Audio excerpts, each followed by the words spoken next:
he is one of our favourite singer-songwriters. And now Jack Savoretti is back with new music and a night at the Royal Albert Hall to mark 20 years.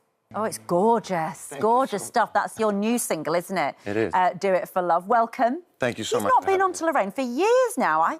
You don't do much live TV. I haven't done live TV in a long time. How are you feeling about it? I'm good. I'm going to pretend like there's not 6 cameras. Yeah, exactly. It's just you and me. Just us and a few people at home. Now, look, you've sold out at the Royal Albert Hall. Yeah. It must feel... And that's your first headline. First headline there. We broke the... Well, we didn't break the internet. We broke Royal Albert's Hall charmingly, a little bit vintage website. So there's been a lot of people phoning me even today as I was driving in saying, can we get tickets? None of my friends are going to be at the show because nobody expected us to sell out in under an hour. So why? So this is remarkable to me that this came as a shock to you. To your fans, this will not have been a shock, which is why everybody scrambled for this one night in April to celebrate your music. But to you, it almost seems like you still seem quite humble about all your success and you sort of surprised. Yeah. Surprised. Well, I don't have any expectations ever in life. I think which is a secret weapon. But with this, we knew it was going to sell, but we didn't realize it was going to sell in an hour. Yeah. So that's why so many of my friends were disappointed. But it's going to be a special night. We're going to be... I mean, just watching that, what you were just playing there, got me really nostalgic. It's 20 years of a career where we've been loving it. It's been tough ride at times, but we're going to celebrate it on the night. We're going to try and be very grown up and have an interval. I've always wanted to have an interval in my show, and I feel like if we can't pull an interval off at the Royal Albert Hall, I mean, look at that room. It's absolutely beautiful. Yeah. And it's a far cry from the Cafe Nero days, might I say. I don't often name the cafe, but for you, it's Thanks for bringing that up. It's a very special, well, and very unusual route to stardom. Is that a photo from the Cafe Nero days? Oh, my God. Look at you there. How old were you there? And just explain. And that chap there seems very confused as to why... That chap there is exactly what we had to confront pretty much every day. I'm sure he's loving it. You can tell by his face. We were told to be quiet and to shut up so often because we would just show up. I think I did 54 Cafe Neros across the country. I got really ill. It was winter. It was me and my manager driving in this little tiny car, which we could barely fit the guitars in the trunk. And, yeah, we drove up and down, did about 54 Cafe Neros. To crying babies, people telling us to shush, people working there thinking that we were busking illegally, and we had to say, no, we've been allowed to do this. I don't know what we were thinking, but that's kind of always been the way we sort of approach this. We just, if somebody gives us an opportunity to play, we come and play. It's amazing, really. And how old were you there? 21, You were 21. And you didn't have a record deal at that point, did you? No. I mean, I'm still going in and out of record deals. Oh, right. Oh, I see. That's when you said it's been I like highs to do it and on lows. my own as much as possible. No, now we work with great partners. But at these times, nobody was interested, even especially that guy in the corner. Nobody was interested. And did you find it... What was it about... Because you're a singer-songwriter, and I know you were sort of told to change your surname and things like that, and you decided, no, you know, your Italian heritage is incredibly important to you, and you're like, no, I won't. Yeah. So have you had to sort of grit your teeth and keep going your own route? And in a way, it must feel incredibly, even more a moment of pride to still be here 20 years later.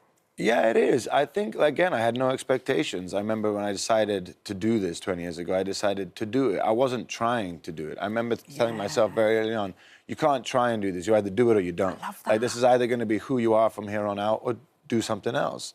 And so that's kind of been the nature of the beast. I've never been interested in what's at the top of the mountain. I love the climb. Like, I like to see where I'm putting my hands and my feet in that moment right then and there. Such great philosophy. Well, yeah, I mean, it was just kind of... It's been an instinctual thing to do that because otherwise it's pretty brutal. If you go in there with expectations, they'll never be met. And I have to say that all the best things that I have in my life, I wasn't expecting really any of them. I never really sort of put it out there into the universe. I've always been very much open, let's see what happens. I want to be amused and entertained by life. I don't want to think that I'm sort of commandeering this ship across it.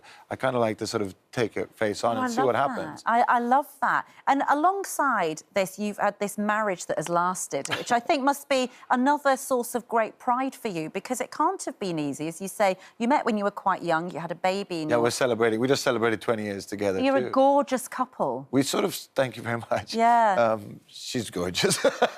I'm just holding on, gripping on the side. But we've had this amazing roller coaster, and both of us, she has an incredible career in her art.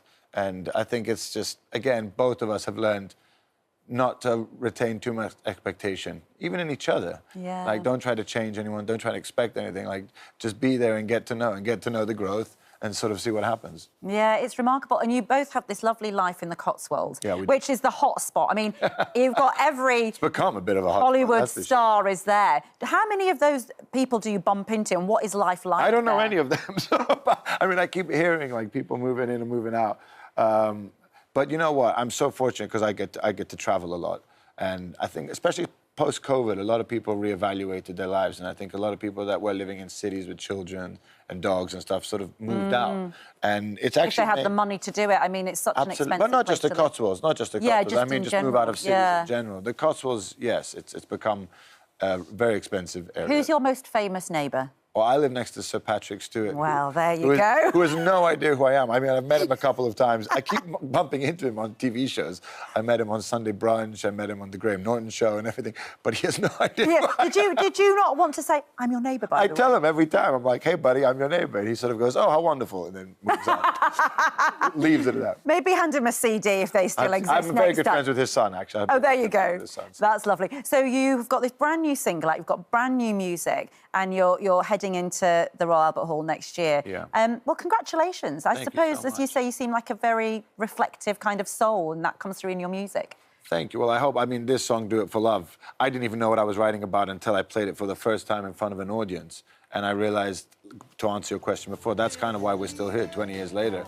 Because essentially it's as simple as that. We keep doing it for love rather than any other reason. And that's given us the, I don't know, the stamina, to still be here. Absolutely. It's a great philosophy. And, of course, your fans clambering for those tickets, and for right reasons. You are part of people's histories, actually, now for 20 years. So congratulations. It's great to meet you, actually. Lovely to meet you, too. And thank you again for having me. And Jack's single, Do It For Love, is out now. Yeah, it is. And that's a wrap for this video. We hope you enjoyed it. We have all the best moments from the show right here on the channel. And if you like this video, then we think you'll love this one.